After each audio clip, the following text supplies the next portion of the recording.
Na obhajobu jej stačila aj remíza, pretože v prípade rovnosti bodov a vyrovnanej vzájomnej bilancii, dvakrát bola remíza, rozhoduje gólový pomer a ten má Sparta lepší. Aj v prípade víťazstva či remízy Sparty rozhodla, dá sa tak povedať, Trnava.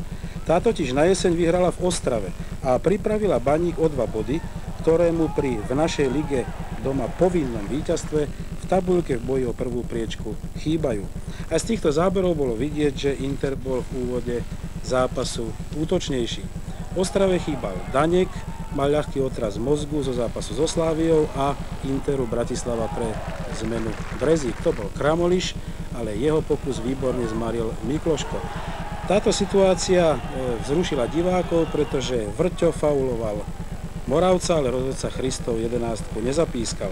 Ostrava hrala systémom 3-4-3, Staš hral posledného, pred ním Piecháček a Škarabela, zo stredovej štvorice Zajíček, Nečas, Hýravý a Vrťo, obrane vypomáhal Vrťo, no a v útoku hrali Fábry, Chýlek a Horvát. To je jeden z protiútokov Baníka. Inter Bratislava hral v rozostavení 4-4-2, obrana Richter, Juraško, Tománek a Kopča, zadného hral Juraško a stopera Tománek, stredová štvorica Moravec, Obšitník, Kramoliš a Luhový a útočné hroty Weiss a Lanc. Po tejto situácii to bola jediná šanca prvého polčasu pre Baník Ostrava, ale Kopča stačil pred Horvátom dať na roh, z ktorého však nebolo nič. To je 35. minúta stretnutia. Obranca Interu zastavil útok hostí, dal Kramolišovi, ten prihral Luhovému a jeho center Lanc doslova zavesil pod brvnu. 1-0.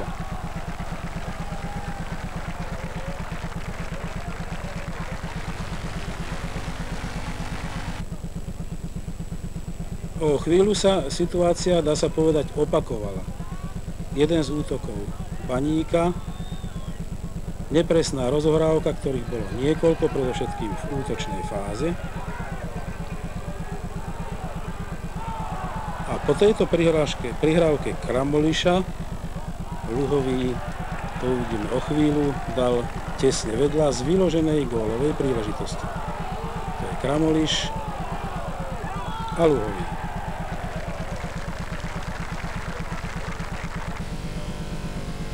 Polčas vyhral Inter Slovnaft ZTS 1-0 celkom zaslúžene. V úvode druhej časti hry vhadzoval aut Piecháček, ktorý s Daňkom sú to jediní dvaja, ktorí patria do kádra z roku 81, keď Baník získal titul, no a Nečas dal svoj 8. ligový gól a vyrovnal na 1-1. Po tejto akcii strelecky disponovaný Lanc vyskúšal Mikloška.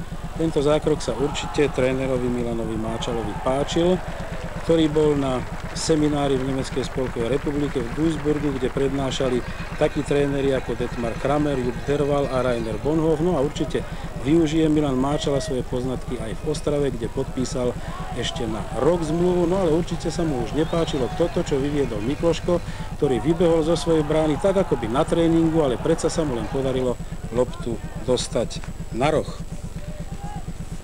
Ostrava sa potom trochu prebrala, ale len na chvíľu a mohla dokonca dať aj vedúci gól. Po tejto akcii vynikol Hroš, ktorý najskôr vyrazil strelu Horváta a v zápäti aj Chýlka. Bola to mimoriadne nebezpečná situácia. Hroš, ktorý by mal z Interu odísť, sa skutočne vyznamenal.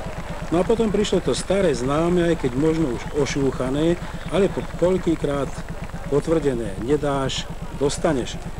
Po tomto prerušení hry, ktoré odpískal rozhodca Christov, Inter svojím typickým spôsobom pomaly dopredu, prihrávkami viac do strán, sa dostal pred bránku Baníka Ostrava. Loptu dostal Weiss, ktorý takto poľahky zbehol, prihral Lancovi a tomu stačilo len nastaviť nohu. 2-1.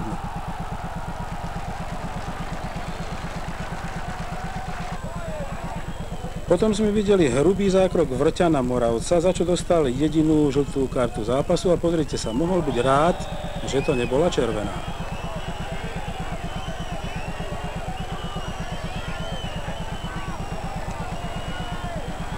Moravec bol dobré 2 minúty ošetrovaný, potom Kramolič zahral priamy voľný kop, nuž a kto iný mohol nabehnúť na loptu ako Lanc, dal svoj tretí gól v zápase, 6. celkové v tomto ročníku ligy. Pozrime sa na tento gól ešte raz. Lanc sa dotkol lopty hádam iba vlasmi a z nechuteného Mikloška vystriedal Richter. To bola 61. minúta zápasu. Medzi fanúšikmi sa veľa hovorilo o Vladimírovi Vajsovi, o jeho prestupe do Dynama Kyjev, o ktorom sa už hovorilo, ale zostalo o ňom akosi ticho. Najnovšia správa však hovorí o tom, že Vajs nastúpi 28. júna v Kyjeve za výber sveta v rozlúčkovom stretnutí Olega Blochina, 106-násobného reprezentanta Sovietskeho zväzu, no a pri tejto príležitosti by mohlo dôjsť k dohode o prestupe či hosťovaní. Už a keď sa hovorí aj o odchode Brezíka a Kramoliša, Inter sa bude musieť posilniť. Jednou z možností je sovietský futbalista Stelmach. To už sme sa pozerali na akciu Moravca, ten zákrok a stretnutie s brankárom nevyzeralo celkom čisté, rozhodca však nechal pokračovať v hre a bol z toho 4. gól, ktorý dal Vajs, 4-1, 10. ligový gól v tejto sezóne tohto hráča. Ostrava v Bratislave sklamala ani nie tak výsledkom, ale predovšetkým prístupom k tomuto zápasu. Nič na tom nezmenil ani Nečasov gól 2 minúty pred koncom, ktorý o chvíľu uvidíme. Hráči akoby boli spokojní, že budú hrať pohár UEFA a na titule im nezáležalo. Škoda, mohlo to byť ešte krajší zápas, ako sme videli. To bol Nečasov gól. Naopak Inter Slovnaft ZTS si napriek niekoľkým hrubým chybám v obrane zaslúži uznanie. S divákmi sa rozlúčil dôstojne a naznačil, že v budúcom ročníku by mohol myslieť aj na lepšie umiestnenie. Z Bratislavy sa lúčime konštatovaním, že Inter Slovnaft ZTS vyhral nad Baníkom Ostrava 4-2.